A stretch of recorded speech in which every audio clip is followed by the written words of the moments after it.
Welcome back guys. अगर कोई महिला या लड़की इंस्टा किट का यूज करते हैं तो इस समय पर उनकी डाइट कैसी रहनी चाहिए, मतलब क्या चीजें उनको खानी है, क्या चीजें नहीं खानी है, मतलब एक प्रॉपर न्यूट्रिशनल डाइट उनको क्या रखनी है, ये सब बातें हम लोग इस वीडियो में डिस्कस करेंगे। तो चलिए स्टार्ट करते हैं वीडियो को बिना किसी देरी के।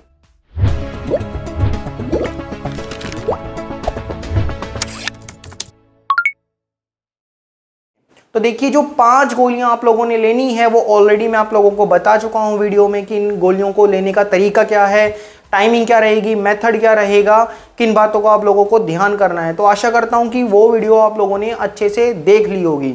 तो जो पहली गोली जब आप लोग लेंगे, मान लीजिए कि सुबह 10 बजे आप लोगों ने पहली गोली लेनी है, तो 2 घंटे पहले सुबह 8 बजे आप लोगों को हल्का खाना खाना है। हल्के खाने में आप लोग कुछ भी हल्का फुल्का ले सकते हो, जैसे कि दूध, दही, दलिया, खिचड़ी, ब्रेड, बिस्कुट, डबल रोटी, या फिर आप लोग शेक ले सकते हो, फ्रूट ले सकते हो, जूस ले सकते हो, ठीक है। फिर 8 बजे हल्का खाना खाने के बाद 10 बजे आपको पहली गोली पानी के साथ निगल जानी है, जैसे कि हम लोग सामान्यतः किसी गोली को लेते हैं। यहाँ पर एक बात का आपको हमेशा ध्यान रखना है कि 8 बजे से लेके 10 बजे के बीच में फिर आपको कुछ खाना पीना नहीं है, सिर्फ आपको 10 बजे डायरेक्ट गोली खानी है। एक बात का और ध्यान रखना कि गोली लेने के बाद अगर आपको 2 घंटे के अंदर अंदर, मतलब कि 12 बजे से पहले पहले अगर आपको उल्टी आ जाती है तो आपको वापस से ये पहली गोली रिपीट करनी पड़ेगी, मतलब कि खानी पड़ेगी। फिर 12 बजते ही आपके ऊपर की ये पाबंदी, मतलब कुछ ना खाना पीना हट जाता है, ठीक है। आप लोग अपनी एक नॉर्मल रूटीन डाइट फॉलो कर सकते हैं, जो कि हम लोग वीडियो के आगे डिस्कस करेंगे। अब आपके पास जो 4 बची हुई गोलियां हैं वो वीडियो में बताए गए मेथड से, टाइमिंग से आप लोगों को लेनी है। वीडियो में बताया था कि जो दूसरे और तीसरे नंबर की गोली है ये आप लोगों को एक साथ 2 गोलियां लेनी है, और चौथे नंबर की, 5वें नंबर की गोलियां एक साथ आपको आगे लेनी है 3 घंटे के गैप के साथ। तो ये जो दूसरे नंबर की और तीसरे नंबर की गोली है, मान लीजिए कि सुबह 10 बजे आप लोगों को लेनी है, तो वही 2 घंटे पहले सुबह 8 बजे आप लोगों को हल्का खाना खाना है। ऑलरेडी मैंने बताया कि खाने में क्या चीज़ें खानी है।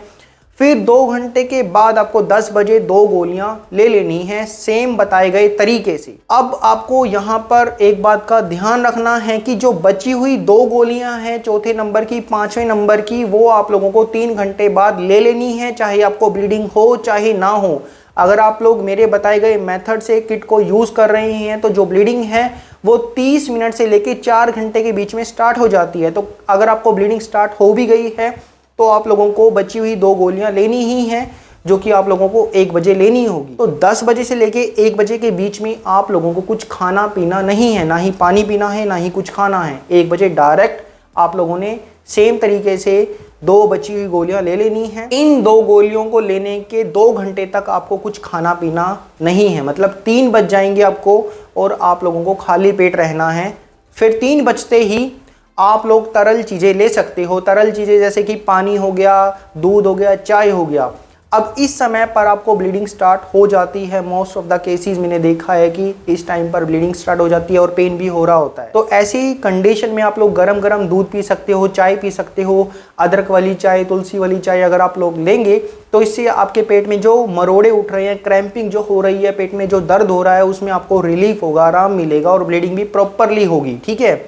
जो लोग चाय नहीं पी सकते हैं वो शेक पी सकते हैं, या फिर आप स्मूदी ले सकते हो, ठीक है, या फिर आप कोकोनट वाटर पी सकते हो, या फिर लस्सी पी सकते हो। तो 1 घंटे के बाद शाम 4 बजे आप लोग सेमी सॉलिड डाइट ले सकते हो, मतलब कि हल्की चीज़ें खा पी सकते हैं, जैसे कि चाय के साथ बिस्किट या फिर डबल रोटी, ब्रेड, ठीक है, दलिया, खिचड़ी, ये आप लोग ले सकते हैं। फिर इसके 1 घंटे के बाद शाम 5 बजे आपके ऊपर की पूरी पाबंदियां हट जाती हैं। अगर आपको उल्टी जी, कच्चा पेट में दर्द नहीं है, सहन करने लायक अगर पेट में दर्द है, तो आप लोग घर की बनी हुई चीज़ें खा सकते हैं, मतलब कि सॉलिड डाइट आप लोग ले सकते हो।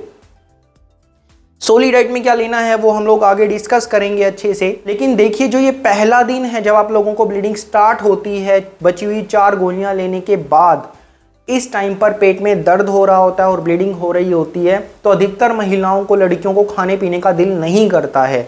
ऐसी सिचुएशन में मैं आपको जोर और ज़बरदस्ती नहीं कर रहा हूँ कि आप लोग कुछ खाओ पियो, लेकिन लिक्विड डाइट आप लोग लो ताकि आप लोगों को कमजोरी ना हो। ऐसे समय पर आप लोग डार्क चॉकलेट खा सकते हो, इससे आपका जो सिर में दर्द हो रहा है वो ठीक होगा और आपको थोड़ी एनर्जी मिलेगी, ठीक है। आप चाहें तो जूस पी सकते हो या फिर आप लोग शेक पी सकते हो, जिससे आपको इंस्टेंट एनर्जी मिले। रात का जो डिनर है उसमें आप लोग चाहें तो हल्का फुल्का खा सकते हो, वरना फिर आप लोग जो है शेक, स्मूदी जो मैंने आपको बताया वो आप लोग डिनर में ले सकते हो। अब अगली सुबह बात आती है आपकी प्रॉपर डाइट की। तो देखिए, जब आप लोग सुबह उठेंगे तो पहले उठते साथ आपको 1 से 2 गिलास हल्का गुनगुना पानी पीना है, ठीक है। इससे आपका पेट साफ होगा। यहाँ पर मैं आप लोगों को बता देना चाहता हूँ कि पूरे प्रोसेस में आपके शरीर में पानी की कमी नहीं होनी चाहिए। अगर डिहाइड्रेशन होगी तो जो ये किट आप लोगों ने ली है इसके साइड इफ़ेक्ट ज़्यादा समय तक रहेंगे। पानी अगर आप लोग पीते रहेंगे तो यूरिन से जो इस दवा का असर है वो जल्दी निकल जाएगा।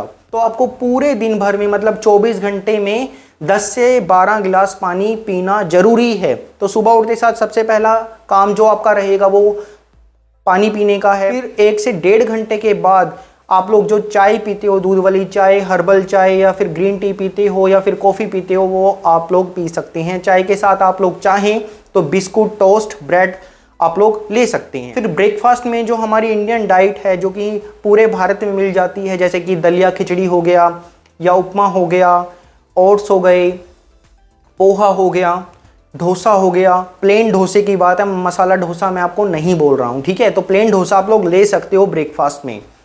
ब्रेकफास्ट में ओट्स के साथ आप चाहें तो दही ले सकते हो या फिर दूध ऐड कर सकते हो। फिर लगभग 1.5 से 2 घंटे के बाद आप मुट्ठी भर ड्राई फ्रूट्स ले सकते। ड्राई फ्रूट्स लेने के साथ साथ आप चाहें तो एक प्लेट फ्रूट्स की खा सकते हो या सलाद की खा सकते हो, या फिर आप 1 गिलास जूस पी सकते हो बाद में। इसके बाद लंच टाइम में जो आपकी खाने की थाली रहेगी, जो प्लेट रहेगी, उसके अंदर कुछ ज़रूरी चीज़ें होनी चाहिए। अब इन ज़रूरी चीज़ों में 1 कटोरी दाल, 1 कटोरी दही, 1 कटोरी मिक्स सब्जी की, 3 से 4 रोटियां, थोड़े से राइस होने चाहिए और 1 प्लेट सलाद की होनी ही होनी चाहिए। अब इन सभी खाने पीने का मतलब क्या है? ये देखिए, एक संतुलित आहार है। जो दही है इससे आपको कैल्शियम मिलेगा, साथ ही इसमें प्रोबायोटिक्स होते हैं जो कि पेट के पाचन के लिए बहुत ज़रूरी होते हैं। आपके पेट को ये ठंडा रखेगा, गैस तेजाब कम बनेगा। फिर जो दाल है, दाल के अंदर फाइबर बहुत होते हैं और सबसे ज़रूरी चीज़ प्रोटीन होता है। प्रोटीन क्या है? प्रोटीन सारी बॉडी में है हमारी। जैसे त्वचा में प्रोटीन है, आंखों के अंदर प्रोटीन है जिससे हमें दिखता है, बहुत सारी प्रोसेस करता है प्रोटीन। और जो ये ब्लीडिंग हो रही है, ब्लीडिंग के अंदर जो खून बह रहा है उसका जो मेन कंपोनेंट है हीमोग्लोबिन, जिसे आप लोग एच भी बोलते हो, ये 2 कंपोनेंट से बना है। हीमोग्लोबिन, हीम का मतलब होता है आयरन, ग्लोबिन का मतलब है प्रोटीन। तो प्रोटीन तो भैया हर जगह है और आप लोगों को प्रोटीन लेना ही लेना पड़ेगा। तो दाल के रूप में आप लोग प्रोटीन ले रहे हैं। और फिर जो सब्जी है, सब्जी के अंदर बहुत सारे विटामिन्स आ जाते हैं, खनिज लवण आ जाते हैं, मल्टी मिनरल्स आ जाते हैं, ठीक है। तो जो विटामिन है, विटामिन्स का भी अपना ही रोल है। जैसे कुछ विटामिन्स हैं ये हॉर्मोन्स को बैलेंस करते हैं। किट लेने के बाद आपके जो नेचुरल बॉडी के हॉर्मोन्स होते हैं, प्रोजेस्टेरोन, एस्ट्रोजन, उनमें बहुत ज़्यादा बदलाव आता है। तो इन विटामिन से ये बदलाव संतुलित रहता है। फिर जो आप लोगों की 1 प्लेट सलाद की रहेगी उसके अंदर टमाटर या गाजर या चुकंदर होना चाहिए। अब टमाटर क्यों होना चाहिए? क्योंकि टमाटर के अंदर वो सारी प्रॉपर्टी है जो कि एक खून बनाने वाली दवाई के अंदर होती है। जैसे कि ये हिमअप सिरप देख रहे हो, इसके अंदर टमाटर जैसी ही प्रॉपर्टीज़ हैं। इसके ऊपर टमाटर का लोगो भी बना हुआ है। इसी प्रकार अगर आप टमाटर नहीं खा सकते हो, अगर आपको किडनी स्टोन है, कोई अदर इशू है, तो आप लोग टमाटर की जगह चुकंदर ले सकते हो या गाजर ले सकते हो। और जो खीरा या ककड़ी है वो भी लेना ज़रूरी है, क्योंकि हॉस्पिटल में जो हम लोग ड्रिप लगाते हैं, मतलब जो ग्लूकोज लगाते हैं पेशेंट को, वो इसलिए लगाते हैं ताकि उनके पेशेंट के इलेक्ट्रोलाइट्स बैलेंस हो जाए। तो ग्लूकोज वाला काम ये खीरा ककड़ी करेगा आपके केस में, ठीक है। तो आप लोग खीरा ककड़ी खा रहे हो तो समझ लो कि आपको एक ग्लूकोज लग रहा है। तो ये प्लेट की सलाद हो गई। फिर जो रोटी है उसके अंदर फाइबर्स हैं, कार्बोहाइड्रेट्स होते हैं, चावल के अंदर भी ये सब चीज़ें हैं। तो ये सारी चीज़ें ज़रूरी है कि ये न्यूट्रिशनल थाली आप लोगों की बन जाती है। फिर ये लंच करने के बाद इवनिंग टाइम में आप लोग चाहें तो चाय कॉफ़ी आप लोग ले सकते हो, साथ में कुछ बिस्किट टोस्ट आप लोग ले सकते हो। जो लोग चाय नहीं पीते हैं शाम के टाइम में, वो 1 प्लेट सलाद की ले सकते हैं या लस्सी की ले सकते हो, या फिर आप लोग जूस पी सकते हो। अब जूस में क्या जूस लेना है? तो देखिए जूस में सबसे बेस्ट तो रहेगा अनार और मौसमी का कॉम्बिनेशन या फिर गाजर चुकंदर का कॉम्बिनेशन। और गाजर चुकंदर के अंदर आपको टमाटर ऐड करवाना है या फिर आपको आंवला ऐड करवाना है। क्यों कराना है? क्योंकि स्टडीज में ये पाया गया है कि जिन भी चीज़ों में आयरन होता है, जिस भी पर्पस के लिए आप लोग आयरन ले रहे हैं, जैसे अनार के अंदर आयरन ज़्यादा पाया जाता है, गाजर चुकंदर के अंदर आयरन बहुत ज़्यादा होता है, लेकिन आयरन को पचाने के लिए विटामिन सी चाहिए हमें, इसीलिए अनार के साथ में मौसमी ऐड करना ज़रूरी है। इसके अलावा आप लोग चाहें तो सेब का जूस पी सकते हो, गन्ने का जूस पी सकते हो, लेकिन पैकेट वाला जो जूस है वो आप लोगों को नहीं पीना है। जो जूस है वो हमेशा ताज़ा निकलवा कर पीना है, बिना बर्फ़, बिना नमक, बिना मीठे। अब रात में बात करें तो रात में आप लोगों को हल्का खाना ही खाना है। हल्के खाने में जैसे आप लोग सूप ले सकते हो, उबली हुई सब्जी खा सकते हो, या फिर आप लोग दलिया खा सकते हो। अब जिन लोगों को खाना ही खाना है तो 1 से 2 चपाती मतलब रोटी के साथ आप उबली हुई दाल खा सकते हो या उबली हुई सब्जी खा सकते हो। डिनर करने के बाद आपको सोते समय 1 गिलास दूध जरूर पीकर सोना है, जिससे आप लोगों को गहरी नींद आएगी और आपको कंप्लीट, जी हाँ, रेस्ट मिलेगा। ठीक है, तो ये पूरी डाइट थी हमारी जो कि आप लोगों को फॉलो करनी है। अगर आप लोग इस डाइट को 30 दिन तक फॉलो कर लेते हैं ना गाइज, तो ऐसे पूरे प्रोसेस में रिकवर हो जाओगे। आपका जो आने वाला पीरियड साइकिल है वो भी रेगुलर से आएगा। जो ये ब्लीडिंग है, मेरे बताए गए मेथड से अगर किट ली है और ये पूरी डाइट अगर आप लोग फॉलो करेंगे तो ये जो ब्लीडिंग है ये 7 से 12 दिन में स्टॉप हो जाएगी और आपका जो ये पूरा प्रोसेस था ये अच्छी तरह से कंप्लीट हो जाएगा। कई महिलाओं को थायराइड की दिक्कत होती है, हाई कोलेस्ट्रॉल की दिक्कत होती है, हाई ब्लड प्रेशर की दिक्कत होती है और कई लोगों को ब्लड शुगर की दिक्कत है। अगर आपको इनमें से कोई प्रॉब्लम है तो ये डाइट प्लान आप लोगों के लिए नहीं है। फिर आपको अपने नियरेस्ट किसी भी डाइटिशियन डॉक्टर से कंसल्ट करना पड़ेगा, क्योंकि वो अपने फील्ड में एक्सपर्ट हैं, उनको पता है कि आपकी मेडिकल हिस्ट्री के अकॉर्डिंग आपको क्या चीज़ें खानी पीनी चाहिए। तो ये हम लोगों का आज का टॉपिक था। आशा करता हूँ इस वीडियो में दी गई जानकारी आप लोगों के लिए काफ़ी यूजफुल और बेनिफिट रही होगी। मैं मिलता हूँ आपसे नेक्स्ट वीडियो में एक बहुत ही इंटरेस्टिंग टॉपिक के साथ। तब तक के लिए stay healthy, stay fit. Thanks for watching this video.